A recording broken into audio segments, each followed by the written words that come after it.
Welcome, Cheap Heat Productions fans, to the very first edition of this special series that we're doing. It's entitled Countdown to Flex in the Beginning. This is episode 1, and we're featuring an individual who really is a standout in the business, in the independents in the Northeast. He's a veteran now, and man, has he had a tremendous career. But for the purpose of Finger Lakes Extreme Wrestling in the Beginning, he is in the very first main event, September 26, 2025. Sean Carr, the man known as the Hybrid, versus the ECW original, the War Machine Rhino. And that's September 26 at the Mud Creek Bison Ranch in Savona, New York. We'll talk about getting tickets at flexwrestling.com in a minute, but I'd like to welcome, it's a pleasure to have Mr. Sean Carr, the Hybrid, on this first episode. How are you today, sir? I am doing very well, and I cannot thank you enough for having me on your podcast to talk about all things flex wrestling and wrestling in general. So I'm pretty stoked to be here. Thank you again.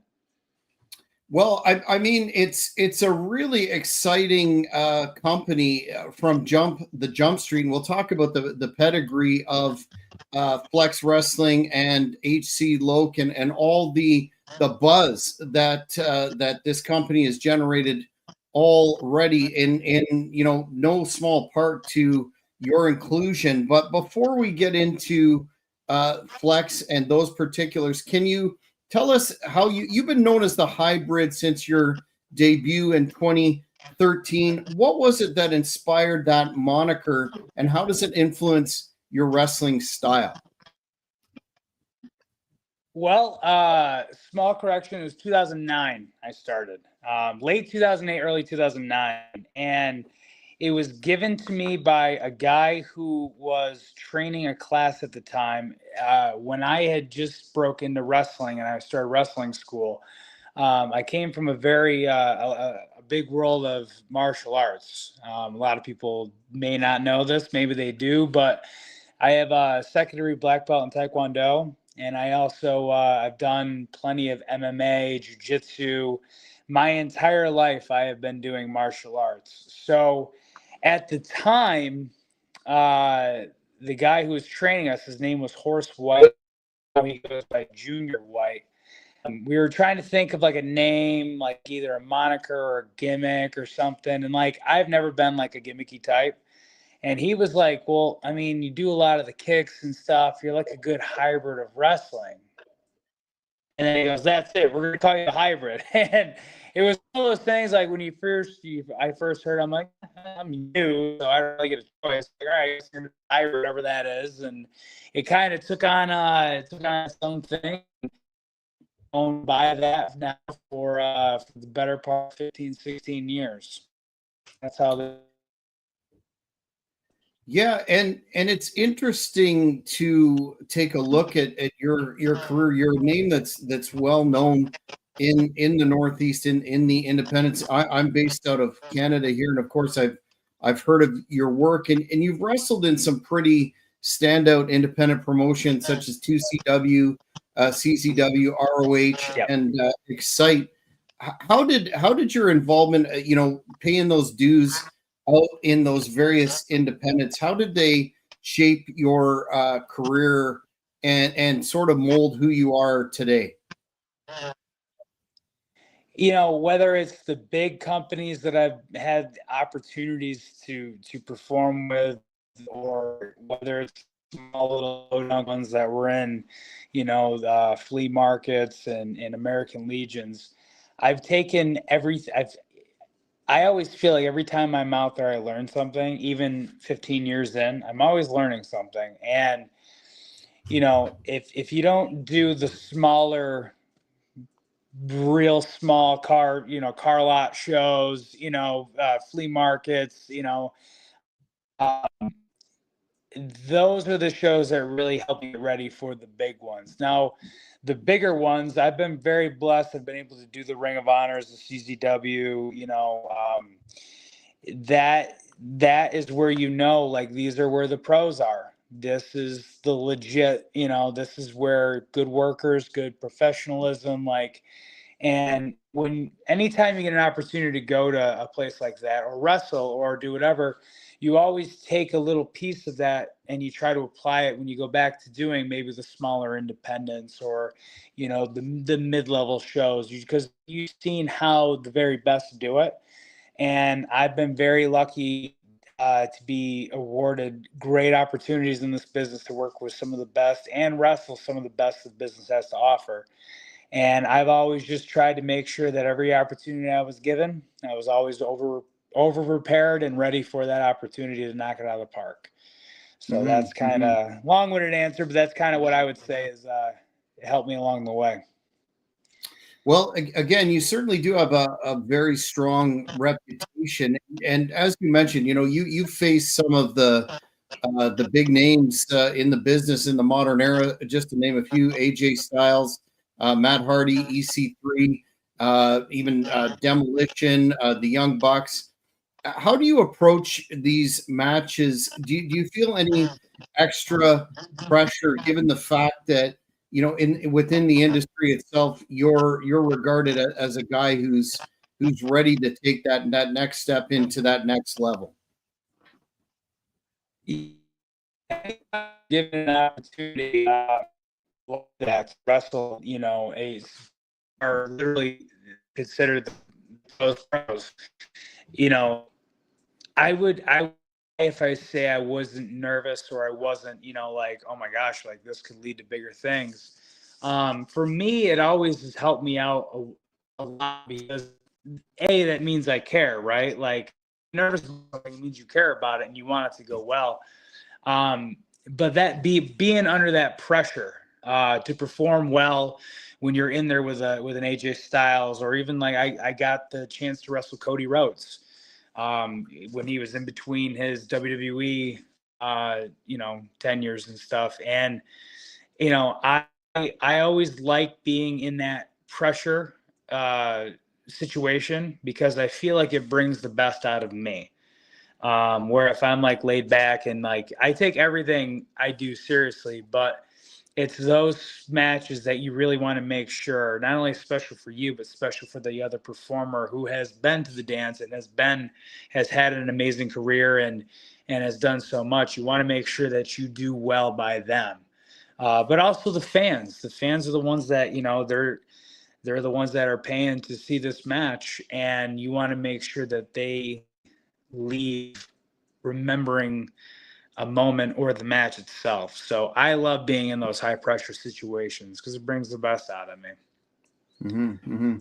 And it's also noteworthy that you were involved in TNA or Impact, Gut Check, and ROH Top Prospect tournament.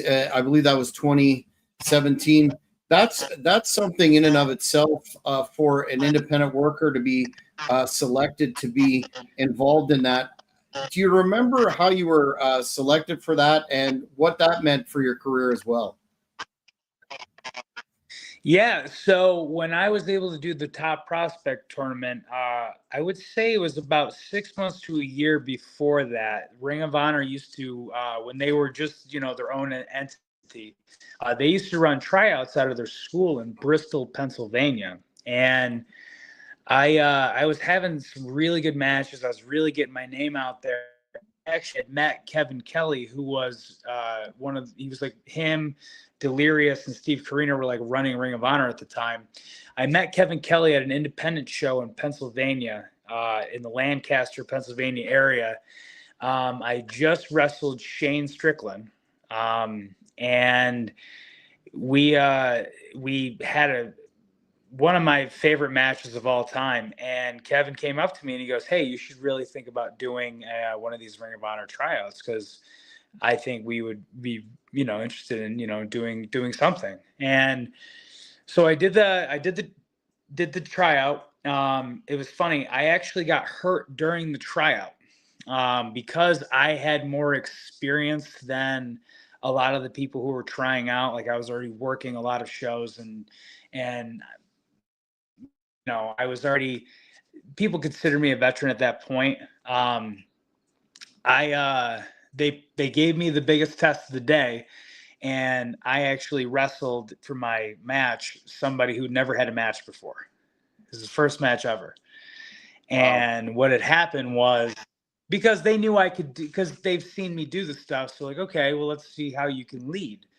And we got through the match, but what happened was, I do a spot where I miss a moonsault, right? And I tried to tell the kid, hey, roll out of the way. And instead of rolling in, he rolled away. So as I came down with the moonsault, my knee came down on him and it hyperextended it pretty bad. And I was able to remain calm, cool, collected. They knew I was hurt, but we didn't stop. I kept going and I finished the match. And that to them is what really, we're like, okay, and then from, my knee healed up for a little bit.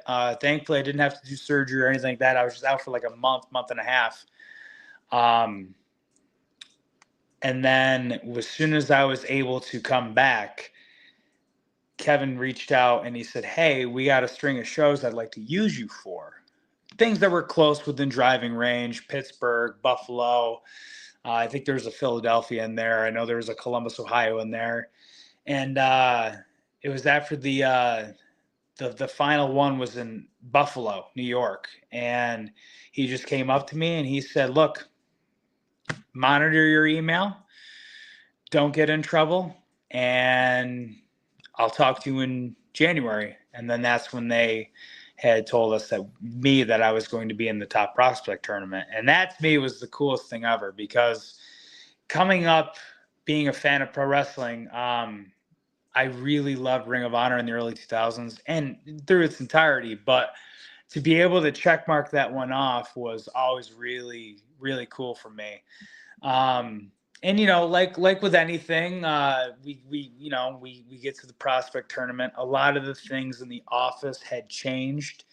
It was a crazy time. That was when Carino left, Kevin Kelly left, and the only one that was there left, office-wise, was Delirious. And no shade on Delirious. He just had a different vision, and I was always a Kevin guy and a Carino guy. Hunter and I are fine. See him on occasion. He's a great guy. I know he's doing really well. I think he's with TNA now. But it was just one of those things where after the prospect tournament, they had their own vision to go in a certain way. And I just kind of went back to the independents and just kind of, went back to the drawing board. But I had so much fun in the little time that I was there. I had so much fun because I feel like that really solidified, like, okay, I can do this. I'm okay enough to be at least on their television, which is, a huge accomplishment in my life. And I will always hold that near and dear to my heart. So, but it was definitely a fun year and a half for sure. In terms of your involvement now, I understand that you do training as well. And what's your philosophy for educating the next generation, considering you have such a solid foundation, I will say old school foundation to work with? Yeah, so I don't get to training as much anymore. But for a while there, I was training people at the Excite Wrestling school that we had. My life has, my daughter has gotten older. She's 13 now, and she's doing so much, and I want to be there for it. But the cool thing is one of my students, Pat. I trained Pat Sawyer from scratch, and now he's taken over the role of being there all the time. When I can get out there, I try to get out there as much as I can. But for me, I was trained very old school. I trained with ECPW down in New Jersey, and that was in the time where there wasn't really there was no real fancy wrestling schools like there are now. Like there's so many great schools now, and that's amazing. Like I'm so glad that the business has changed that way. My training was consisted of, okay, you go down there, you pay your money, you take a few bumps, and hey, there's a show tonight, and we have to load the ring that you're training in into a truck and drive it 2 hours up north and set it up, set the chairs up. Maybe you might have something going on, whatever, blah, blah, blah. But that was, I mean, everything in my early days was earned. Because I dare say the business was a little bit more protected back then. It wasn't, things that go on now never been tolerated back then.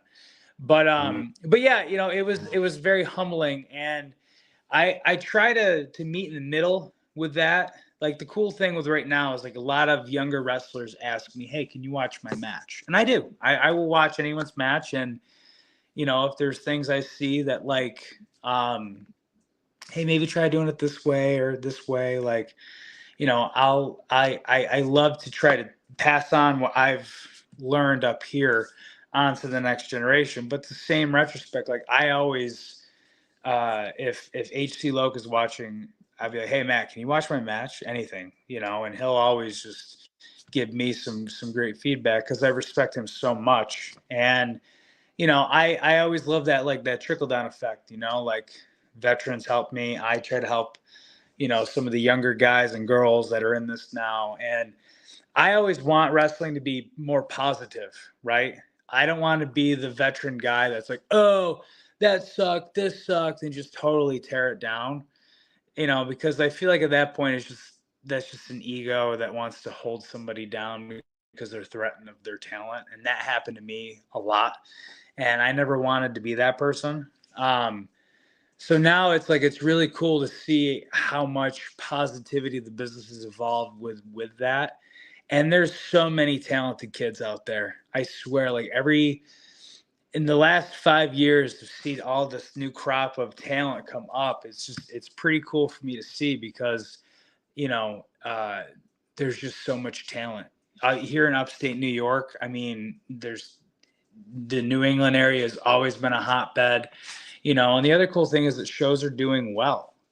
Shows are doing very well, and that's a good sign. That means that the business is surviving. I dare say it's in a little thrive, has a little thrive going on right now, which is cool to see.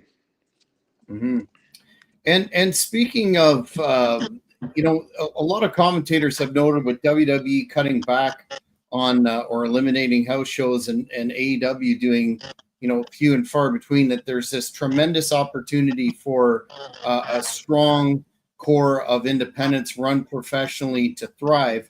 And I think Flex has all the earmarkings of that. But can you tell me how you first became involved with Flex? How did you hear about it? And what were your initial thoughts, given talk about professional and veteran, it doesn't get more than HC Low? Yeah, so it's a funny story. So Loke one day messaged me and said, "Hey, Ryan, who's refereeing for Excite for a while, but he's also doing more. He's trying to do more of the production stuff and social media and all that. He was like, "Hey, Ryan was thinking about maybe one day starting his own thing." I'm like, "Oh, that'd be cool." He goes, "Yeah, I want to show you this," and he sent me the logo, and I was like, "Oh, that's cool." And then he was like, "I'm gonna add you into a group," and before I knew it, like they had a date booked, building an idea of talent, and Loke just said, "Hey, we really want your input on things, Sean." And that means a lot to me because just having that trust is big for me. And so a lot of it was, we Excite Wrestling has been going for almost 15 years now, and I don't think I don't think it's going to slow down or stop or anything. But there was a moment there where it was not that things were horrible, but it was, when you do something for so long, like sometimes people need a break or they get burnt out. And we weren't sure if John just one day was going to be like, you know what, I'm kind of done with this, guys, and to each their own. I mean, that's totally okay if you ever did. But we were just kind of like, well, if that day ever does come, we didn't want just any schmo or anybody just coming in our area and kind of taking it over. You know what I mean? So we thought, well, the idea was to start a little side project, see if we could even do anything, right? Because I mean, it's not easy to run a pro wrestling show, especially in the state of New York. There's a commission, you got to have a doctor, you have to have an ambulance, you got to send your event notice 10 days out of, to the commission 10 days before the event happens. There's insurance bonds. There's so many things that you have to check mark to have a show in pro wrestling in the state of New York. So we just were like, well, let's just try it. I mean, what's the worst that's going to happen? No one's going to show up. And then, all right, well, then we tried, or we could put our collective minds together because, Loke has been doing this forever. I've been doing it for half that. And Ryan is such a hardworking, just driven human being, and he wants to succeed. Same with TJ. Everybody, it's definitely it's a unit. It really is. And it's crazy how quickly it came together. This time 3 months ago, I couldn't even tell you what Flex Wrestling was, and now we have a show booked. I'm in the main event wrestling Rhino. Like, things are just going crazy, but it's good. There's a lot of buzz about the show. There's a lot of buzz about the company. When we announced Flex Wrestling, we made a joke that all of our DMs were going to blow up of people that wanted to be a part of it. And I think that we underestimated how much that would be, because all of our DMs were just like, what is this? Can I be a part of it? And that's cool, right? Like, when people want to work for you and they want to be with you, that's a good feeling. The hard part is to try to sift through, because unfortunately you can't get every human being on. We could try our best to get as many people on as possible, but I know the thing that really turned me on is, like, Loke really wanted, and Ryan too, to go back to the traditional wrestling show. Just good wrestling, good matches. We joke and kid because, it's not a knock. I had to do them when I started, but we really didn't want to do anything battle royal wise, because anymore on independent show, anytime you see the battle royal, it's like, all right, well, it's time to go get a snack or go to the bathroom or whatever. But we also didn't want to, a big pet peeve of mine, right, is I feel that anytime a promoter or a promotion advertises student match, you're already setting up the people in the ring to fail, because you're telling the audience, hey, this might not be good. It's our students. And I just feel that kind of, it kind of just sets your performers up to fail. So we don't want to have anybody have a student match or, just random battle royals to get all of our friends on. Like, we want it to be a legit, 7-8 matches, an intermission, good wrestling throughout the entire card, and let the wrestling speak for itself, because we all feel that the old school way still works, where if you give them something good, the customer will keep coming back. And that's what we want to do. Very solid. Let's switch to your, first of all, being in the main event. It's a historic night, first ever. Before we talk about your opponent, what does that mean to you to kind of be in that spot where you're carrying the company on your back right off the bat by being in the main event? It's no doubt an honor, but is that an extra little? Now you're a veteran. and basically done it all. Do you feel a little bit of extra pressure because of that? I always will put pressure on myself because I want everything I do to be really good. And I really want, especially on the first night out, I want people to go home going, wow, I want to go back to that. And I know I'm the last piece of the puzzle. There's 7 matches before us that are going to be the other pieces of the puzzle. And to me, at this point in my career, I'm excited and I'm like, let's go. Let's do this. I'm very excited to get in there and to end the night off on a great note. Not saying that there are going to be any low points, but like we'll just put a cherry on top of an already amazing event.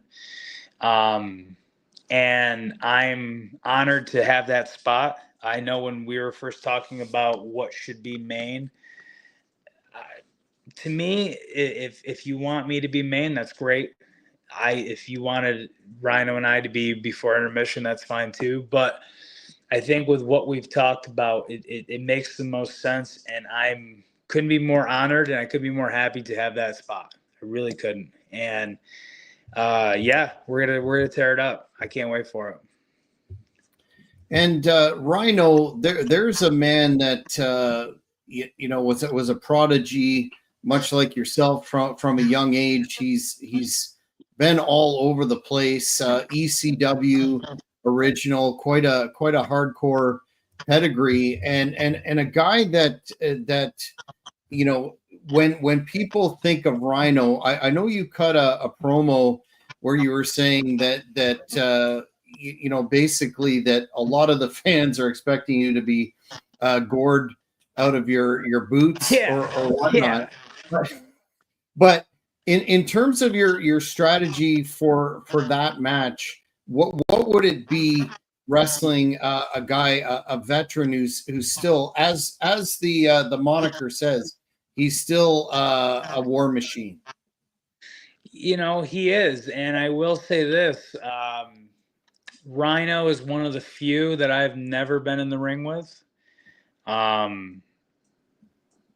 Unfortunately for Rhino, the only undefeated champion of all time is Father Time, and he has been doing this a while, which means he's more broken down than me. Sure, he may still be the war machine. Sure, he may still have all that in him to whatever, but I'm not planning on having my first time at Flex Wrestling, first main event. I'm not trying to be the rinse, recycle, repeat, gore WWE guy. Goes, he wins and then signs the autographs and takes the pictures. It's a new era. It's a new time. And Rhino is going to have to earn everything in this match. I respect everything he's done, everything, but he's going to respect me at the end of the night. And if fans are thinking they're just going to go there and watch, some former ECW guy gore me into oblivion and get his hand raised, then spoiler alert, I don't intend for that to happen. It's going to be a long night at the office for Rhino, and I hope he packs a lunch because he's going to need it. Yeah, and I think that's a salient point that you raise here, is that you're a veteran yourself. You have a lot of tools in that proverbial toolbox. You'll be watching out for the gore, of course, but you have many avenues that you can pursue to get your hand raised. And I'm assuming, because you also alluded to it, that I was going to ask you what's your goal in Flex Wrestling? What do you see in the future? And I take it that you want to be the first ever Flex Wrestling heavyweight world champion and hold that title for a while. Is that correct? That is the goal. That is the goal. That is the projected outcome. I have won so many championships up and down the Northeast, and having that being the very first Flex Wrestling Heavyweight Champion is going to be, it's going to be a title that I will wear with pride, and a title that I will, be etched in the history books for. And that is my intentions, to get through Rhino, and then whenever they decide to crown a champion, to be in the mix of that and win and become the first ever Flex Wrestling Heavyweight Champion. Well, I Because let's think be honest, there's no one else that can do it. There's no one. Well, again, we're talking about such a buzz around Flex Wrestling.